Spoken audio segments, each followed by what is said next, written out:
It's Steve with Montana Musings Outdoors, and tonight I'm just dropping in here a little bit late, but just wanted to check in with everybody and kind of wish a happy Thanksgiving, as it is Wednesday before Thanksgiving. As most of you have probably seen the shooting of the two National Guardsmen in D.C. I just want to remind everybody to pray for those guys and their families. And and I haven't heard if they're survived or not. It's been a while since I checked on it, but anyway, just wanted to, just say that they always say Washington D.C. is a cesspool for where all the politicians go, but it's more than that. It's just I don't know. I just would not want to be there. I know we've sent kids there for um, you know, school trips and stuff like that. And the historical um, places that are there are fantastic and should be, you know. Um, hey, Chris, how's it going? And Chris from the 740s in here. But just wanted to say, this kind of stuff. This guy was walking. Apparently, he had a rifle. I don't know. I don't know the details of it, but for them to be able to walk around and then just pull up and then just shoot somebody, and it sounds to me like, from what I've seen, he's an Afghan national, and this is going to be a problem in our country. There's uprisings in Germany, uprisings in Ireland, uprisings in England, basically fighting back against Muslimization of their nations. And I didn't think it would really come to this in my lifetime, but it kind of looks like it's maybe starting. So you better be prepared. So, uh, and I know that's why we have a lot of us have gun channels, just because that's partly why we do it. Is we want to train, we want to be prepared, and that's because you just never know what's coming. So, and that's what's so good about the Second Amendment. That's why we keep fighting to keep it. There's a lot of things have happened since the Trump administration has moved in, and I think there's still a lot of work to be done. You kind of wonder what God moves in mysterious ways, but with all the things that happened with Trump being shot at, and then a lot of laws basically being rescinded, and him pushing for Second Amendment, a kind of a reevaluation of Second Amendment laws and rules by the ATF and stuff, um, that they've kind of been rescinding those things, and it's a work in progress. But I almost, after what happened today, and I've thought of this before, I just wonder if they know that this kind of stuff is going to escalate, and they want to make sure that this is an armed America. And that's the reason we've been free for so long, and that's why um, I think they're making sure that we don't have the walls put in place for us to keep from exercising our Second Amendment and defending ourselves. So, I didn't really know where I was going to go with this live, but I think these kind of things are important to talk about, um, especially in light of what happened today. So, if if you guys have any thoughts on that, if you wouldn't mind sharing them, that'd be great. But it's just I've just thought that something big is coming. Especially when you see it in the other countries, um, and you see it. It's been around for a while, like the Somali townships and stuff in I think it's around Minneapolis. I'm not too up on that for sure, but and then it looks to me like there's been some money laundering stuff going on with that same area, and so they're funding their terrorist organizations through that. That's allegedly, But so there is a lot of things going on. I mean, the elections are so important. You look at what's gone on in New York. Um, Trump is kind of playing buddy buddy a little bit with Mondami, but I think he's smarter than that.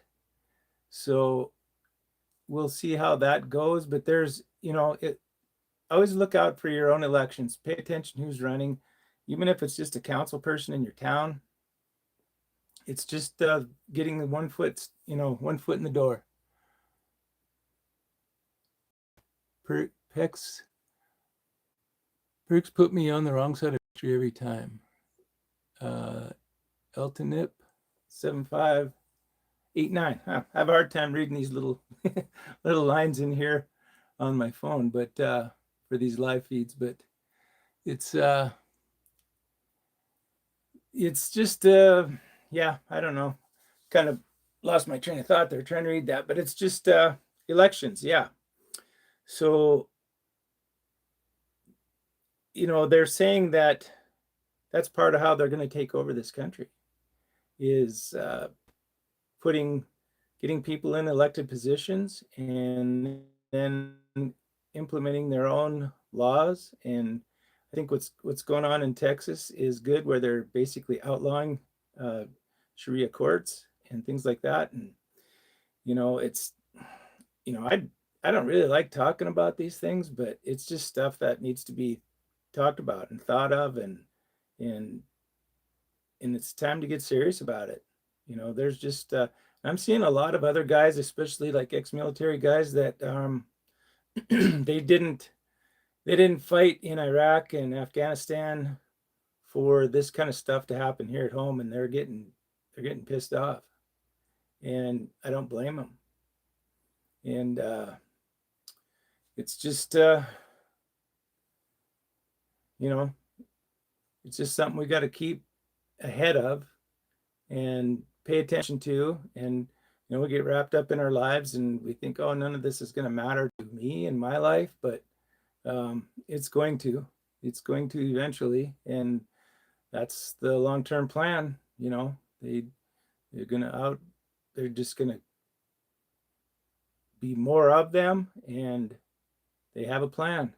So I'm just here. I guess this is kind of rambled on about this, but I just wanted to talk that and to make sure that we're kind of all on the same page here, and to make sure we're ready for this kind of crap. So so anyway, but and then you got one guy here who says, I'm from Ukraine war. Oh, well, yeah, that's a whole nother ball game there. I've never really figured out what side I mean, I know we've sent a lot of money to Ukraine, and but I hope that gets resolved one way or another here shortly. It sounds like it might. I do a lot of marketing for fuel and that kind of thing. So, and I watch a lot of the farm economy stuff, and the war has affected those guys, like our wheat farmers, in a way that you would not believe, because the Russians are dumping a lot of wheat on the market, and that kind of stuff is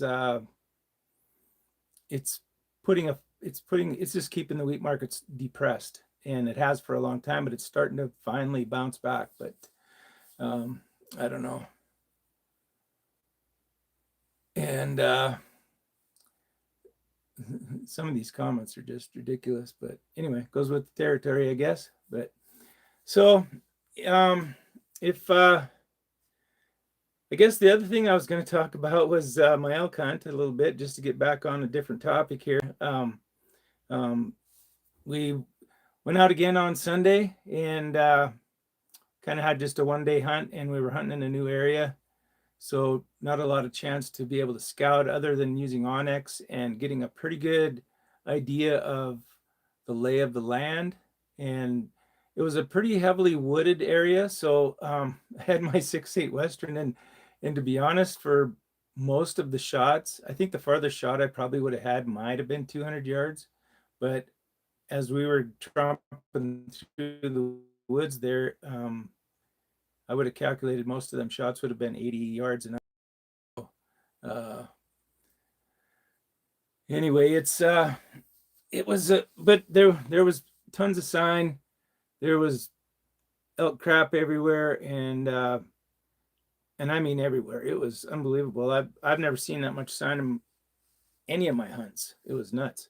And but there's so we had a tag for private land, and so my son knows a guy, so we got on that land, and but the elk seem to migrate between their place and another place that's probably maybe 5 miles away or so, and so they were just over in that other area because that other area doesn't allow people to hunt. So they, after 4.5 weeks of, or 4 weeks of hunting, I imagine they've had some pressure in the areas where people are allowed to hunt, and they've kind of migrated over to that other private property. So we didn't see anything, but boy, there was a lot of stuff I mean, we're going to go back again next year. They already gave us permission. So, because where we're at, you can put in for a cow tag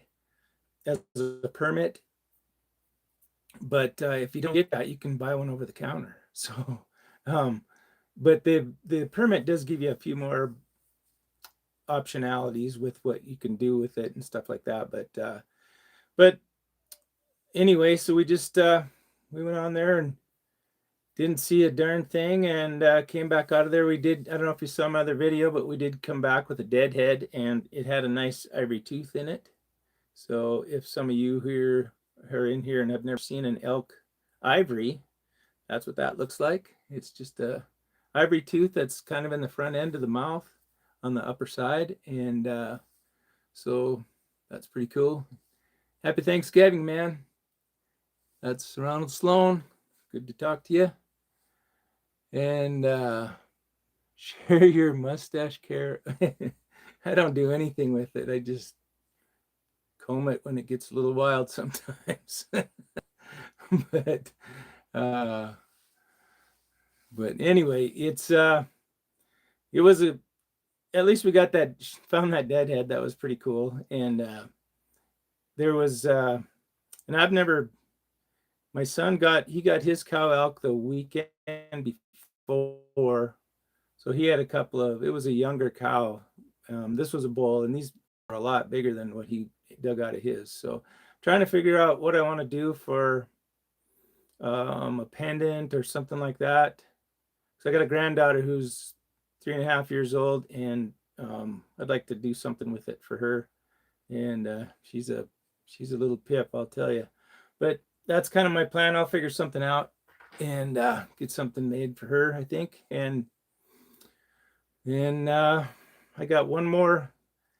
Once we get through like Thanksgiving and all that stuff, then this will be the last weekend for deer hunting or elk hunting on towards the mountains over there. It's still open that way. So probably going to go out maybe Friday and see if I can't knock down a deer with that 6.8. All I've done was punch paper with that thing. So before I got the 6.8, last year, I had my 6.5 PRC, and I knocked down a deer with that thing and just dropped it right where it stood. So but at the 6.8 Western, I haven't shot anything with it yet. So I don't know if you saw that video where I was I was actually hunting, and I just got something. I missed it. I got some kind of a thumbs up or something. It went so fast, but whoever that was, thank you very much. I appreciate it. And a follower of Christ sent thumbs up. Thank you very much. I appreciate that. Thank you very much. And where was I? Oh yeah. So I had walked out onto this point, and I had glassed this area below me, and I didn't see anything. But unbeknownst to me, the deer were right down below me. And So I thought, well, I'm going to shoot a video here just because it's a really cool spot and can talk, and went out and started talking and doing the video, I'm looking out over that area, and all of a sudden, 6 does take off running. And it's like, oh, great! I just have to open my big mouth. So, but anyway, but it was fun to get out there, man. It's just the best thing in the world just to get out. I mean, when I get done after a hunt, and I'll be 67 here after the first of the year a little bit, and but getting out there and doing that hiking and breathing that fresh air, uh, the the way you feel afterwards, like even the next day, um, once you've recovered a little bit, you it just my I know my mind seems like it's sharper. I'm a little uh I don't know, my jokes are better. And I feel good, and it's just, I don't know, that's where, just get out, people. That's all I can say is get out. So happy Turkey Day to you, sir. To PS Smith 9375, Jacob Travis is giving a big wave, and he says, where can I store my 180-pound 5.2 meat? I don't know. That doesn't, I'm not sure what that means. But anyway,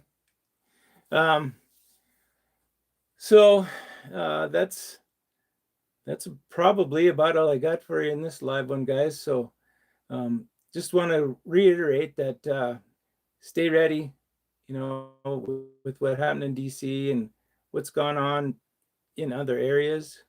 Just make sure you got your head on a swivel. Take care of your family. Make sure you protect them. And let's see. Never heard of that band. Never heard of them. Anyway, the anyway, take care of your family. Be ready, and just wanted to wish you guys a happy Thanksgiving, and have a good time with your family.